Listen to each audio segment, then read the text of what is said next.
Hey, hello everyone. I welcome you all to this YouTube channel. तो आज हम discuss करेंगे जनवरी महीने के पहले हफ्ते के कुछ इंपॉर्टेंट करंट अफेयर्स।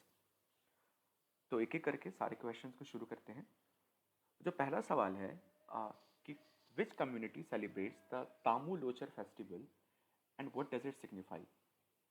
तो जो पहला क्वेश्चन वो ये है कि कौन सा समुदाय है जो तामू लोचर त्यौहार को मनाता है और इसका इंपॉर्टेंस क्या है। तो इसका जो सही आंसर है वो है option number B, that is Gurung community. और इसका पर्पस होता है कि ये बेसिकली नए साल को स्टार्ट करने के लिए ये मनाया जाता है। और ये बेसिकली कम्युनिटी एग्जिस्ट कहाँ करती है, ये कम्युनिटी जो है वो सिक्किम स्टेट में एग्जिस्ट करती है। और ये नए साल के खुशी में जब नया साल स्टार्ट होता है उसके टाइम पे इसको सेलिब्रेट किया जाता है। ठीक है, तो सही ऑप्शन क्या है, गुरुंग कम्युनिटी। नेक्स्ट क्वेश्चन पे चलते हैं। अभी एक वाटिका का डेवलपमेंट किया गया है हल्द्वानी उत्तराखंड में। क्वेश्चन ये है कि इसका पर्पस क्या है। तो इसका जो सही आंसर है वो है option number B, to showcase 37 plant species mentioned in the Mahabharata. अब इसको हल्द्वानी उत्तराखंड में डेवलप किया गया है, जिसमें जो भी महाभारत जो जो एपिक है महाभारत, उसमें जो भी प्लांट स्पीशीज के नाम का वर्णन किया गया है, डिस्कस करा गया है, उसको इस वाटिका में डेवलप किया जाएगा। ठीक है, उसमें अलग अलग तरीके के जो पेड़ पौधे हैं, जैसे पीपल है या आम का पेड़ है, ठीक है, बरगद का पेड़ है, तो ये सारी जो चीज़ें हैं ना वो डेवलप करी जाएगी इस वाटिका में। तो ये इसका मेन पर्पज़ है। और ये कहाँ हुआ है, इसको कहाँ डेवलप किया गया है, हल्द्वानी उत्तराखंड में। नेक्स्ट क्वेश्चन की तरफ बढ़ते हैं। अगला क्वेश्चन है कि इंडिया का पहला ग्लास ब्रिज ये कहाँ डेवलप हुआ है, जो कि दो लैंडमार्क को कनेक्ट करता है। ठीक है, और ये पहला ऐसा ग्लास ब्रिज है जो कि सी के ऊपर डेवलप किया गया है। तो आपको बताना है कि कौन से दो लैंडमार्क को कनेक्ट करता है। तो इसका जो सही आंसर है वो है option number C, that is Thiruvalluvar statue and Vivekananda rock memorial. ठीक है, तो इसको बेसिकली तमिलनाडु के अभी रिसेंटली जो चीफ मिनिस्टर है अभी जो है, आपको उनका आपके लिए एक सवाल है कि तमिलनाडु के करेंटली चीफ मिनिस्टर कौन है। तो आपको कमेंट बॉक्स में इसका आंसर देना है। तो जो तमिलनाडु के चीफ मिनिस्टर है उन्होंने अभी इसका एक रिसेंटली इसका इनॉग्रेशन करा। और ये इंडिया का पहला ग्लास ब्रिज है जो कि समुद्र के ऊपर बना हुआ है। और ये थिरुवल्लुवर स्टैचू और विवेकानंद रॉक मेमोरियल को, जो कि कन्याकुमारी में, उसको कनेक्ट करता है। ठीक है, चलिए अगला क्वेश्चन की ओर बढ़ते हैं। तो अगला क्वेश्चन जो है वो है कि अभी गुजरात की कैबिनेट ने एक नए डिस्ट्रिक्ट के फॉर्मेशन के लिए अप्रूवल दे दिया है। अब आपका सवाल ये है कि वो डिस्ट्रिक्ट का नाम क्या है। तो जो उस डिस्ट्रिक्ट का जो नाम है वो है वाव थराड। ठीक है, उस डिस्ट्रिक्ट का नाम क्या है, वाव थराड। अब ये बेसिकली ये जो है ये बानसकंठा डिस्ट्रिक्ट करके एक जो ऑलरेडी एग्जिस्टिंग एक डिस्ट्रिक्ट है गुजरात में, बानसकंठ डिस्ट्रिक्ट। और ये बेसिकली उसी से कार्व्ड आउट करके इसको बनाया गया है, उसी से काट करके इसको बनाया गया है, एक अलग ज़िले का दर्जा इसको दिया गया है। ठीक है, तो ये आप याद रखेंगे, ये इंपॉर्टेंट क्वेश्चन हो सकता है। ठीक है, अगले सवाल की तरफ बढ़ते हैं। तो जो अगला क्वेश्चन है वो है कि एसोचैम, जो कि है associated chamber of commerce and industry of India, इसको इसके जो सेक्रेटरी जनरल हैं, इसके नए सेक्रेटरी जनरल किनको अपॉइंट किया गया है। तो ये आपका सवाल है, उसका सही जो जवाब है वो है, इसका सही जवाब क्या है बताइए। इसका सही जवाब है option number B, Manish Singhal. ठीक है, तो Manish Singhal has been appointed as the new secretary general of the associated chambers of commerce and industry of India. और ये एसोचैम होता क्या है, ये एक हाईएस्ट बिजनेस चैम्बर है इंडिया का। ठीक है, और ये बेसिकली उन जो तमाम जो ट्रेड कॉमर्स जो इंडस्ट्री जो इंडिया में एग्जिस्ट करती है उनके इंटरेस्ट को प्रोटेक्ट करता है, उनके इंटरेस्ट को रिप्रेजेंट करता है, और उनके प्रोमोट और उनके ग्रोथ और डेवलपमेंट को प्रोमोट करने की बात करता है। ठीक है, तो ये है एसोचैम। और इसके जो नए सेक्रेटरी जनरल अपॉइंट है उनका नाम है मनीष सिंघल। अगले सवाल की ओर बढ़ते हैं।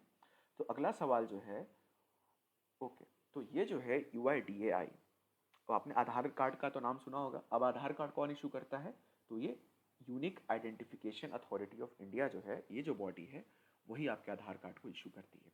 तो अभी जो क्वेश्चन ये है कि इनके नए सीईओ, यूआईडीएआई के नए सीईओ किनको अपॉइंट किया गया है? तो इसका जो सही जवाब है वो है option number C, Bhuvnesh Kumar. ठीक है, कौन है? भुवनेश कुमार। यूआईडीएआई का इस्टेब्लिशमेंट किस ईयर में किया गया था? तो इसको 2009 में इस्टेब्लिशमेंट इसकी की गई थी, और एक स्टैट्यूटरी बॉडी है जो कि ministry of electronics and information technology के अंडर में इसको गवर्न किया जाता है। ठीक है, आगे बढ़ते हैं। आपके लिए एक सवाल है, यूआईडीएआई जब फॉर्म हुई थी तो इसके पहले, सबसे पहले चेयरमैन कौन थे? इसका आंसर आपको कमेंट बॉक्स में देना है। बढ़ते हैं अगले सवाल की तरफ। जो अगला सवाल है वो ये है कि अभी जो इंडियन एयरफोर्स का जो वेस्टर्न एयर कमांड है, तो उसके उसका कमांड, मतलब जो उसकी जो कमान है, वो उसको किसने संभाला है? किसने उसको अभी assume, who assume command of the Indian air forces western air command? तो जो इसका सही जवाब है, इसका सही जवाब क्या है? जो इसका सही जवाब है वो है option number B, air marshal Jitendra Mishra. और इन्होंने ही अभी अज्यूम किया है command of the Indian air forces western air command. ठीक है, चलिए अगले सवाल की ओर बढ़ते हैं। जो अगला सवाल है वो है कि अभी ना एक नो योर आर्मी नाम से एक मेला ऑर्गेनाइज किया गया था इंडियन आर्मी के द्वारा।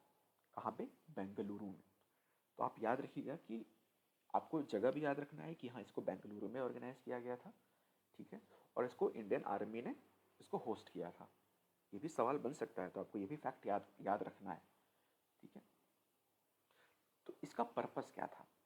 तो इसका जो पर्पस था वो था option number C, to engage with the public and showcase the lives of soldiers. ठीक है, तो बेसिकली लोगों को बताना था कि जो सोल्जर्स हैं वो कैसे अपनी लाइफ को जीते हैं और कैसे स्ट्रगल करते हैं, कैसे मेहनत करते हैं, उनका ड्यूटीज़ किस तरीके का होता है, किस नेचर का होता है। ठीक है, और वो किस तरीके से इस देश को प्रोटेक्ट करते हैं, है ना। तो ये सारी चीज़ें लोगों को बताने के लिए, इन्फॉर्म करने के लिए लोगों को इस मेला को, नो योर आर्मी मेला को और होस्ट किया गया था इंडियन आर्मी के द्वारा। ठीक है, चलिए अगले क्वेश्चन की तरफ बढ़ते हैं। जो अगला सवाल है वो है, where was India's first census of coastal and wader birds conducted in January 2025? ठीक है, तो भारत की तटीय और वेडर पक्षियों की पहली जनगणना कहाँ आयोजित की गई थी? तो जो इसका जो सही जवाब है वो है option number B, that is marine national park and sanctuary Jamnagar. ठीक है, तो इसको कहाँ? मरीन नेशनल पार्क और सेंचुरी में, जो कि जामनगर गुजरात में स्थित है, वहाँ पे इसको अभी कंडक्ट किया गया है। ठीक है, चलिए, और एक और फैक्ट मैं आपको एडिशनल एक फैक्ट बता देता हूँ कि ये जो मरीन नेशनल पार्क है ना, ये इंडिया का पहला मरीन वाइल्ड लाइफ सेंचुरी भी है। ठीक है, ये इंडिया का पहला मरीन वाइल्ड लाइफ सेंचुरी है और इंडिया का पहला मरीन नेशनल पार्क भी है। ठीक है, और इसको कब इस्टेब्लिश किया गया था? इसको सेट किया गया था 1980 या 1982। 1980 में जो है मरीन वाइल्ड लाइफ सेंचुरी को फॉर्म किया गया था, और मरीन नेशनल पार्क को कब फॉर्म किया गया था, क्रिएट किया गया था 1982 में। ठीक है, तो ये आपको याद रखना, ये इंपॉर्टेंट फैक्ट है। अगले सवाल की ओर बढ़ते हैं। अगला सवाल है, ये तो शायद हमने कर लिया है इस सवाल को, कि एसोचैम के सेक्रेटरी जनरल कौन अपॉइंट हुए हैं। ठीक है, मनीष सिंघल। ये रिपीट हो गया ये क्वेश्चन, ये भी हमने डिस्कस कर लिया है। चलिए अगले सवाल की तरफ बढ़ते हैं। अभी एक सेव द लिंका अभी न्यूज़ में था, इसको ना अभी यूनेस्को के national inventory of intangible cultural heritage के लिस्ट में इसको ऐड किया गया है। अब ये क्या है, ये आपको बताना है। ये जो सेवडा लिंका जो है, ये क्या है जिसको अभी यूनेस्को के national inventory of intangible cultural heritage के लिस्ट में ऐड किया गया है, ये है क्या? तो इसका जो सही ऑप्शन है वो है option number B, a Bosnian love song genre with Ottoman influences. ठीक है। अब ये सेव द लिंका है क्या? ये बेसिकली एक ट्रेडिशनल बॉस्नियन लव सॉन्ग है, ठीक है, जो कि रिकॉग्नाइज किया जाता है अपने रिच कल्चरल हिस्ट्री के लिए और एक जो जो उसका जो इमोशनल डेप्थ है उसके लिए, ठीक है।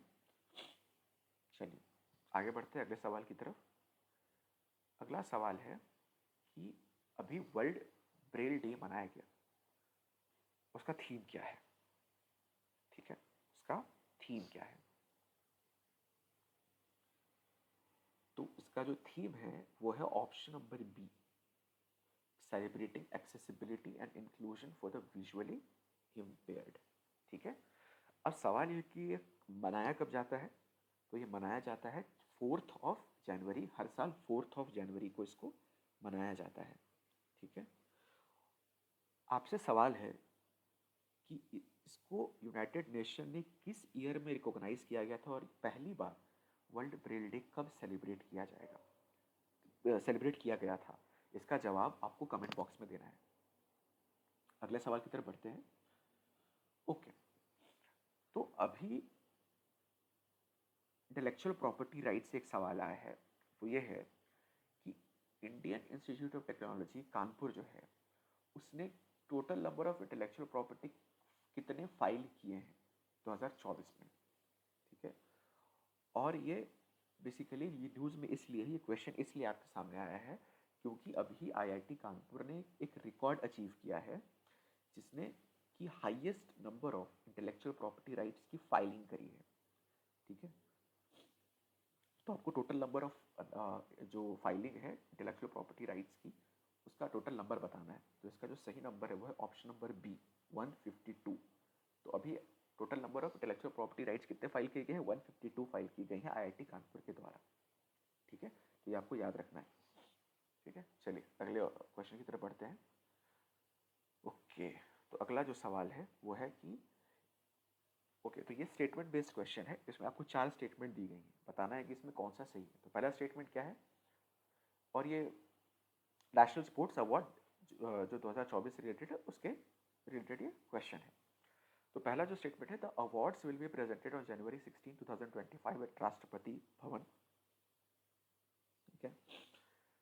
बी ऑप्शन है, Gukesh D, a chess player, is one of the recipients of the major Dhyanchand Khel Ratna award 2024। ठीक है।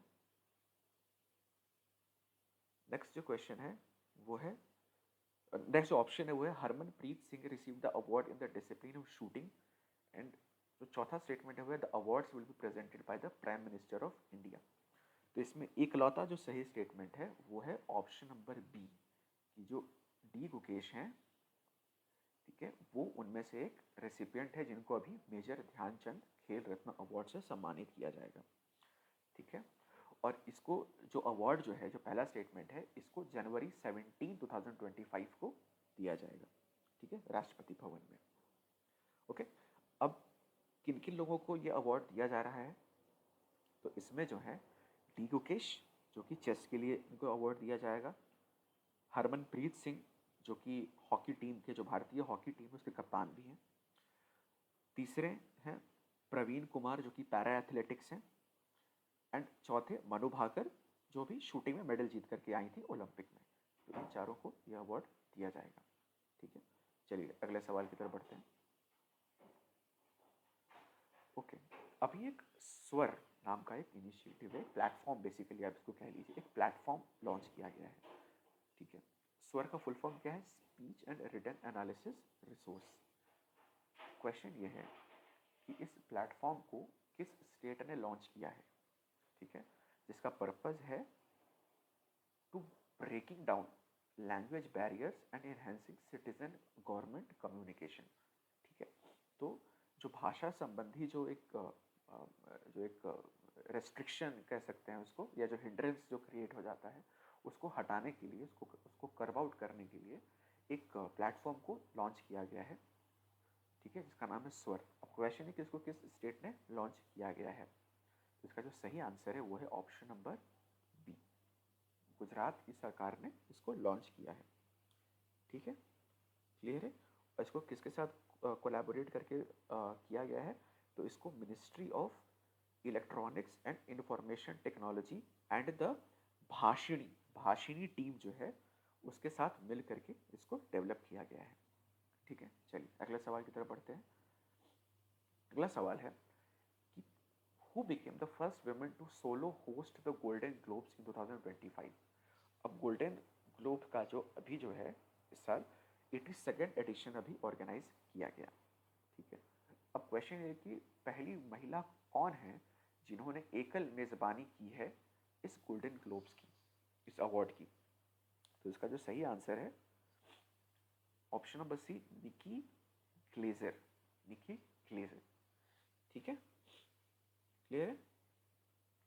चलिए आगे बढ़ते हैं। अगला क्वेश्चन है which state has the highest number of schools with single teacher as per the data from the unified district information system for education plus, UDISE plus. ठीक है, तो यूडाइस प्लस के जो आंकड़े हैं उनके हिसाब से किस राज्य में एकल शिक्षकों वाले स्कूलों की संख्या सबसे अधिक है। ठीक है, तो इसका जो आंसर है वो है ऑप्शन नंबर ए, मध्य प्रदेश।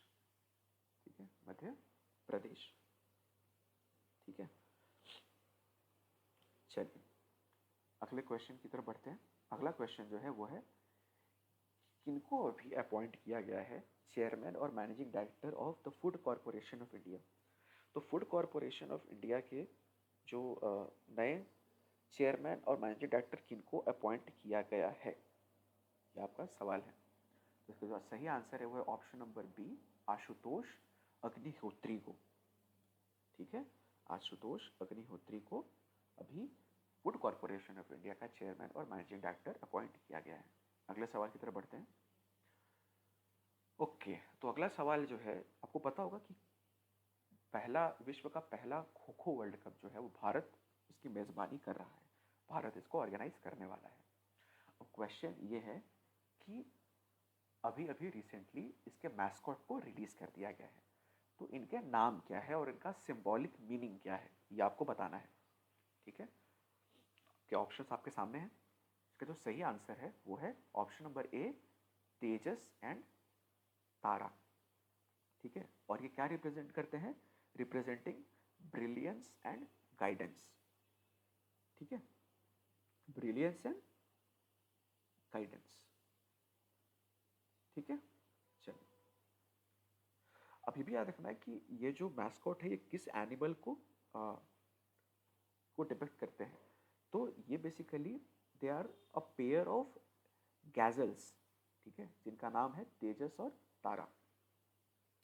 ठीक है, चलिए और एक और चीज़ मैं एडिशनल एक फैक्ट बता देता हूँ आपको कि इस जो खो खो वर्ल्ड कप हो रहा है ना उसमें 2 कलर की ट्रॉफीज़ को बनाया गया है। जिसमें एक कलर होगा ब्लू कलर जो कि मेन विनर्स के लिए होगा और दूसरा जो होगा ग्रीन कलर जो कि जो महिला विनर्स होंगी उनके लिए होगा।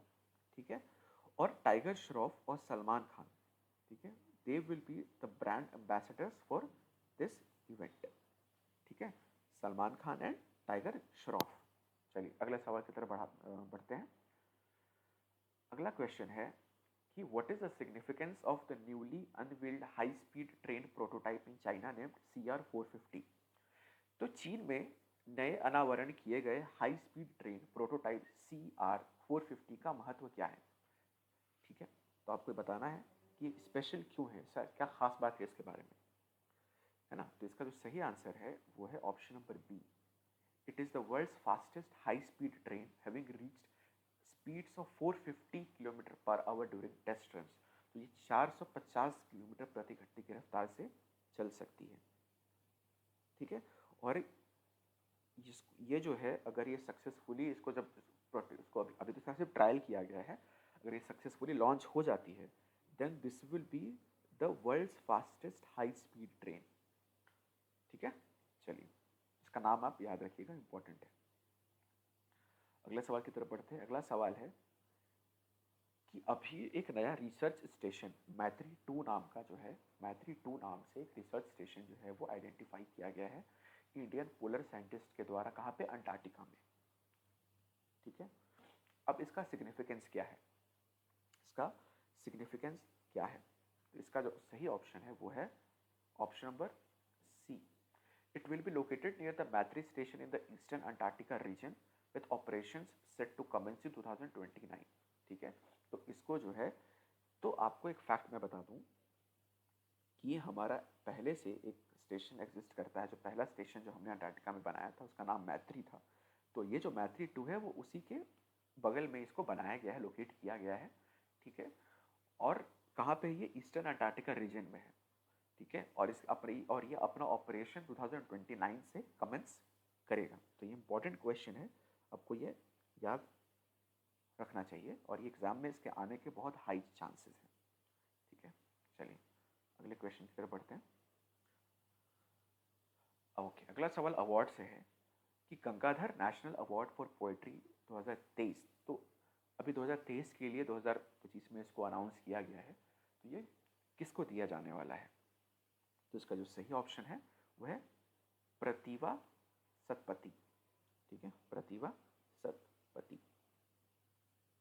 ठीक है, चलिए इसको कौन कॉन्फर करने वाला है? तो इसको देने वाला है संबलपुर यूनिवर्सिटी। ठीक है, तो संबलपुर यूनिवर्सिटी अपने 58th फाउंडेशन डे पे इसको ये अवार्ड जो है वो कॉन्फर करने वाला है। ठीक है, और इस अवार्ड को सबसे पहली बार कब दिया गया था? 1989 में पहली बार दिया गया था। ठीक है, और ये दिया जाता है in the field of poetry. ठीक है, और ये जो नाम दिया गया है Gangadhar national award, it has been named after the eminent Odia poet Gangadhar Meher. ठीक है, तो याद रखना है आपको। ठीक है, गंगाधर मेहर एक बहुत प्रसिद्ध उड़िया पोएट थे, उनके नाम पे इस अवार्ड को रखा गया है। ठीक है, चलिए अगले सवाल की तरफ बढ़ते हैं। अगला सवाल है कि 33rd संतोष ट्रॉफी टाइटल 2024 जो है उसको किस टीम ने जीता है, किस स्टेट ने जीता है? ठीक है, तो इसका जो सही आंसर है वो है वेस्ट बंगाल। ठीक है, अब ये जो था, ये वेस्ट बंगाल ने अपना 33rd संतोष ट्रॉफी टाइटल जीता है। ठीक है, तो वेस्ट बंगाल का ये 33वां जो है वो ट्रॉफी था, संतोष ट्रॉफी टाइटल था। ठीक है, और संतोष ट्रॉफी का कितनावा एडिशन था जो इस बार ऑर्गेनाइज किया गया था 2024 में? That was 78th edition. ठीक है, तो कंफ्यूज नहीं होना है, 73rd जो था वो एडिशन था संतोष ट्रॉफी का, और 33rd जो है वो अवार्ड 33rd टाइटल था जो वेस्ट बंगाल ने जीता है। अब आपके लिए सवाल है कि संतोष ट्रॉफी किस खेल से संबंधित है? इसका जवाब आपको कमेंट बॉक्स में देना है। ठीक है, चलिए अगला सवाल। When will the birth anniversary of Savitribai Phule be celebrated as Women's Teachers Day in Telangana? तो अब सावित्रीबाई फूले की जो जन्म तिथि है उसको तेलंगाना की सरकार जो है वो वुमेन्स टीचर्स डे के रूप में सेलिब्रेट करेगी। अब आपके पास सवाल ये है कि इनकी जो बर्थ एनिवर्सरी है उसका डेट क्या है? ठीक है, तो इसका जो सही आंसर है वो है ऑप्शन नंबर,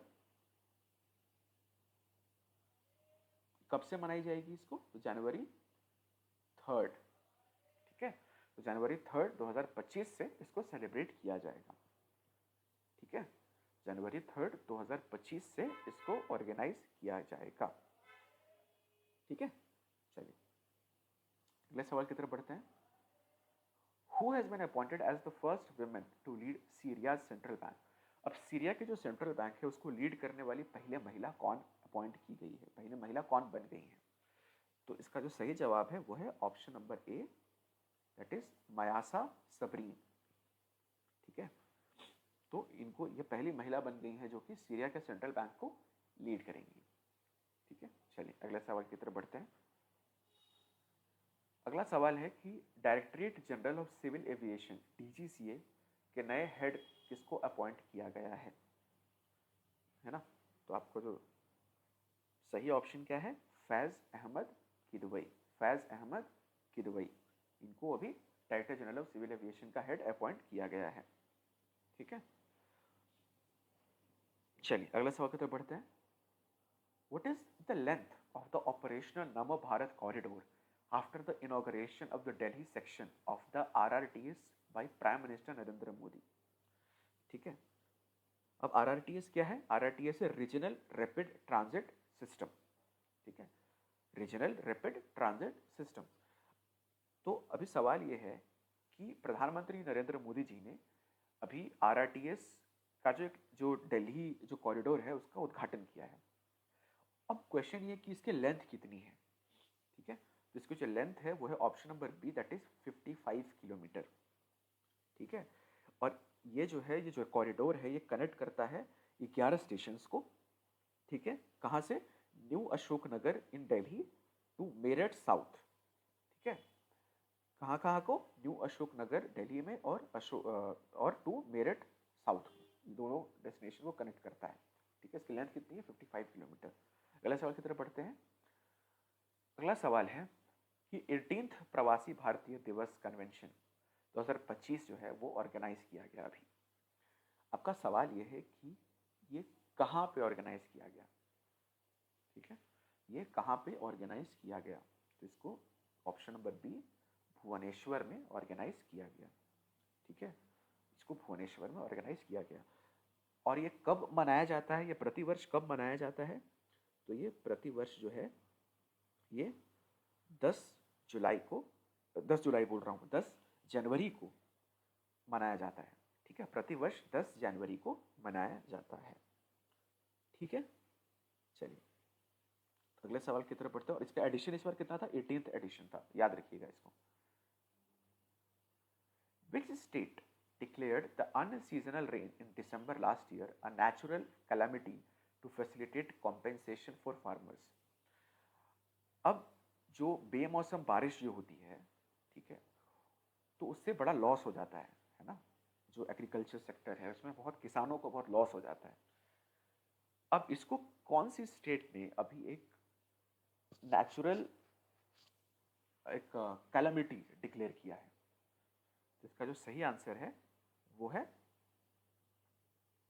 इसका सही आंसर क्या है? तो इसका जो सही आंसर है वो है ऑप्शन नंबर ए, उड़ीसा। तो उड़ीसा की सरकार ने अभी जो अननेचुरल जो जो जो जो अनसीजनल जो रेन होती है ना, उसको नेचुरल कैलामिटी जो है उसको डिक्लेयर किया गया है उड़ीसा की सरकार के द्वारा। और इसको इसके लिए फार्मर्स को कंपेंसेशन दिया जाएगा अगर किसी भी फार्मर का इसके कारण उनका जो फसल है उसके नुकसान हो जाती है, और का जो एग्रीकल्चरल लॉस अगर होता है तो उनको कंपेंसेट किया जाएगा, ठीक है। कितना किया जाएगा?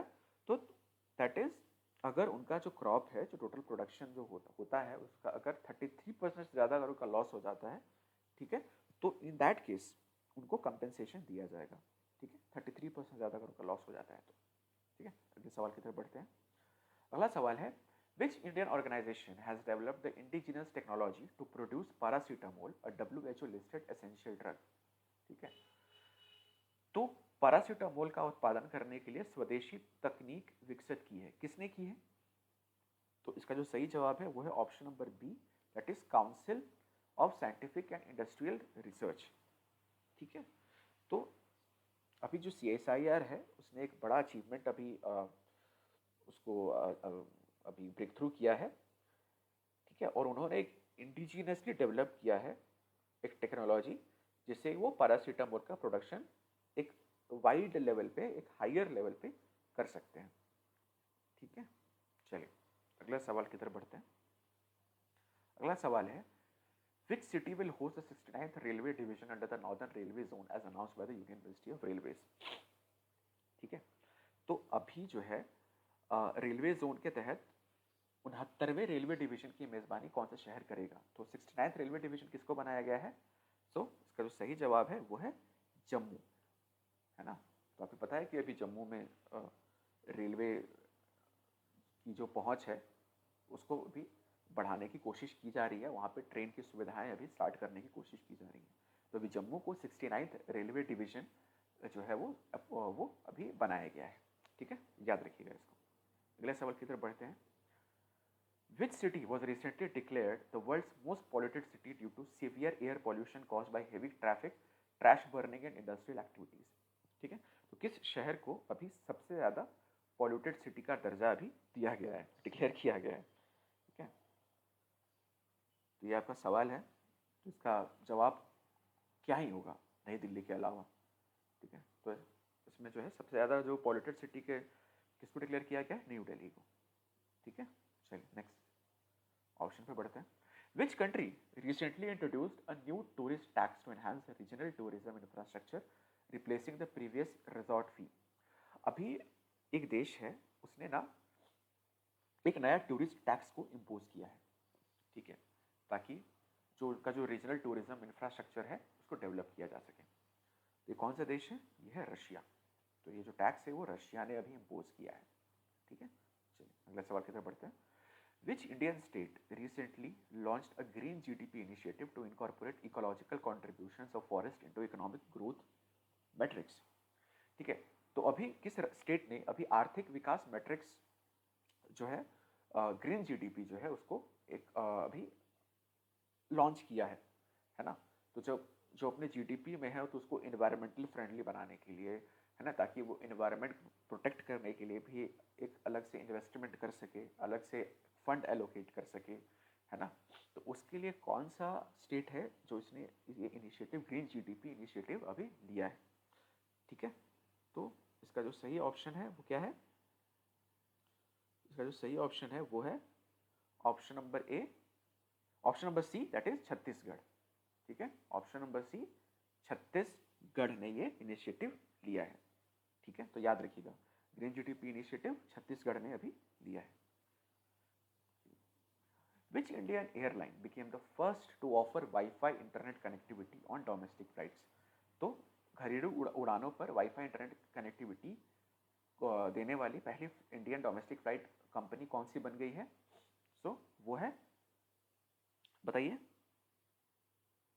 That is air India. Air India, आपको पता है कि एयर इंडिया और विस्तारा का क्या हुआ है, मर्जर हो गया है ना।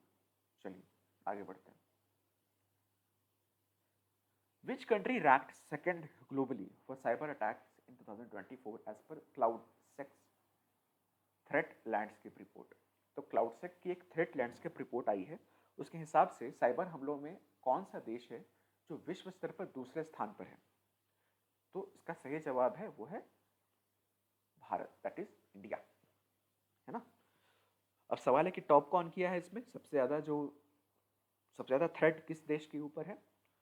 तो that is America, United states. ठीक है, चलिए अगले क्वेश्चन की तरफ बढ़ते हैं। Which Indian space mission successfully sprouted cowpea seeds in space within 4 days, marking a breakthrough in space agriculture? तो अभी एक भारतीय अंतरिक्ष मिशन है ना, उन्होंने 4 दिनों के अंदर अंतरिक्ष में जो काउपी, जिसको हिंदी में अपन लोबिया कहते हैं, उसके बीजों की ना सफलतापूर्वक उसका जो है वो स्प्राउट किया है, उसको अंकुरित किया है। ठीक है, अब कौन सा वो उस स्पेस मिशन का नाम बताना है आपको, है ना। उसका जो सही आंसर जो है वो है option number B, that is PSLV C60 SpaDeX. ठीक है, तो ये आप याद रखिएगा। ठीक है, चलिए अगले क्वेश्चन की तरफ बढ़ते हैं।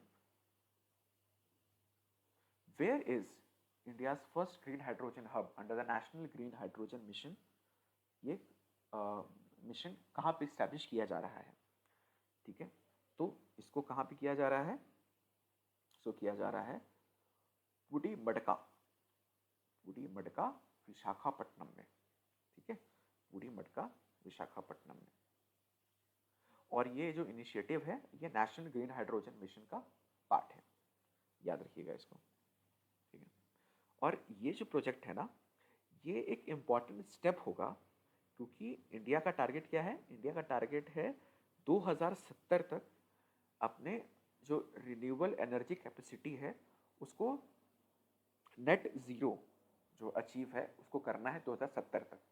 ठीक है, नेट ज़ीरो अचीवमेंट कब तक इसको करना, टारगेट क्या है? 2070 तक। ठीक है, तो उसके लिए एक बहुत इंपॉर्टेंट स्टेप ये हो सकता है।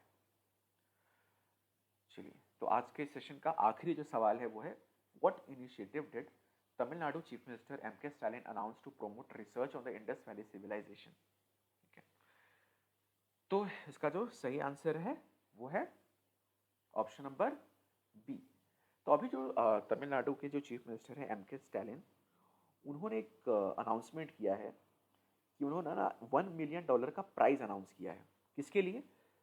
तो वो जो कि इंडस वैली जो उसकी जो स्क्रिप्ट है, जो भी उसको डिसाइफर करेगा, जो भी उसको उसको सिंप्लीफाई करेगा, है ना, उसको $1 मिलियन का प्राइज दिया जाएगा। ठीक है, चलिए। तो ये थे जनवरी महीने के पहले हफ्ते के 40 महत्वपूर्ण सवाल। I hope you would have enjoyed the session. और आप लोग अपने मार्क्स ज़रूर बताइएगा कमेंट सेक्शन में। ठीक है, और बहुत जल्द ही हम लोग सेकेंड वीक के भी करंट अफेयर्स के एमसीक्यू लेकर के आएंगे। ठीक है, और मैं रिक्वेस्ट करूँगा कि आप लोग प्लीज़ चैनल को सब्सक्राइब और शेयर करें। मिलते हैं आपसे अगले वीडियो में, तब तक के लिए थैंक यू।